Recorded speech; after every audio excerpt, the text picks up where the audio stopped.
वाद बोलायचा म्हणून बोलत नसतो. काही प्रॉब्लेम असतील ते काहीच आपल्याला माहित नाही. आणि वादंगण फदंग व्हायचा काय संबंध आहे? त्याचा काय संबंध आहे? विषय असा आहे की त्यांना आरक्षण असून ते इतके लढायला लागलेत असून मग आता आम्हाला नाही, आम्ही किती लढूत?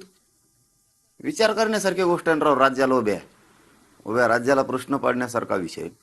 आ, उभं राज्य उघड्या डोळ्यानं बघतंय. आरक्षण असणारे लोक जर असं लढायला लागले तर आरक्षण नसणारे त्यांच्यापेक्षा चौपटीनं लढतील ना. आता माझ्या मराठ्याला तर आरक्षणच नाही. माझ्या मराठ्याच्या पोराचं तर वाटलं झालंय. मग तर आमच्या घराघरातले आता मतभेद जरी असले तरी सोडून देतील.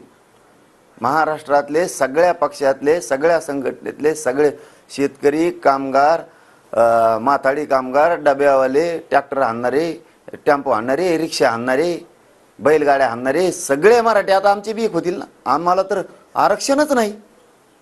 तुम्हाला असून तुम्ही इतकं लढताय मिळू नये म्हणून, तर मग आम्हाला मिळावं म्हणून आम्ही किती ताकदीने लढू. आता असले मतभेद तरी आता इथून पुढचे खानदानी मराठी सगळे सोडून देणार आहेत सुद्धा मतभेद आता. कारण ते जर असून इतका त्रागा करायला लागले, इतका मराठ्यांच्या विरोधात विष वकायला लागलेत, तर आमचेही मराठी असलेले मतभेद सोडून आता तेही त्यांच्या जातीच्या लेकरासाठी आता लढणार आहेत. कारण तसे संदेश माझ्याकडे द्यायला लागलेत.